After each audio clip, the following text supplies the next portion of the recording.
Просування ворога зараз значною мірою зупинено. Якщо дивитися співвідношення, скільки територій перейшли під контроль росіян, а скільки територій ми повернули під наш контроль, там, ну, наприклад, за травень, то це практично паритет. Тобто росіяни захопили стільки ж територій, скільки ми деокупували, звільнили. Значить, росіяни зараз мають втрати за кожен кілометр, яким вони просуваються, точно вже більше, ніж в 2 рази, аніж за весну минулого року. Основні зусилля противник концентрує на Гуляйпільському напрямку, для того, щоб в тому числі вдарити у фланг від міста Оріхів, яке є дуже важливим для нас на півдні. Для нас дуже важливе кожне місто, але з військової точки зору я маю на увазі. Також росіяни тиснуть на Слов'янсько-Краматорську агломерацію і просувається ворог, на жаль, у Костянтинівці. От на даний момент у нас найгірша ситуація в Костянтинівці. Але в цілому росіянам зараз набагато складніше наступати. Ми, в свою чергу, маємо більше успіхів на півдні. Кілзона зараз складає приблизно мінімум 15 кілометрів в одну сторону від лінії бойового зіткнення, тобто 30 загалом, але і лінії бойового зіткнення як такої зараз немає.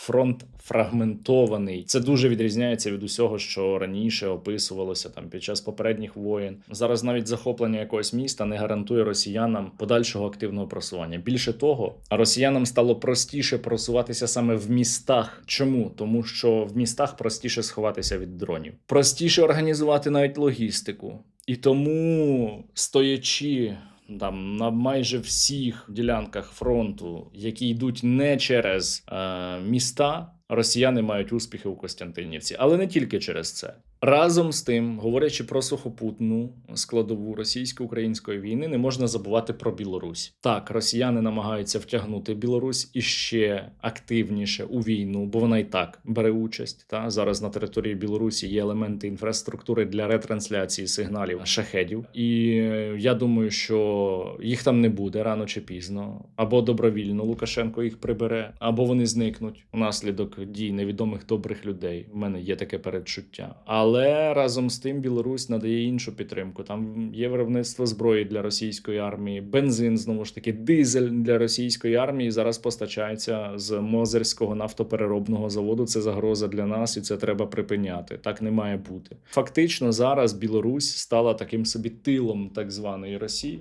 Ось, і з цим треба щось вирішувати. Тим паче, що росіяни зараз вони активно погрожують країнам Європи. Кажуть, раз країни Європи допомагають Україні, то ми будемо атакувати їх, кажуть росіяни. Ну, якщо вони так кажуть, то ми маємо придивитися до Білорусі. Ми маємо діяти асиметрично інколи, але інколи і цілком дзеркально.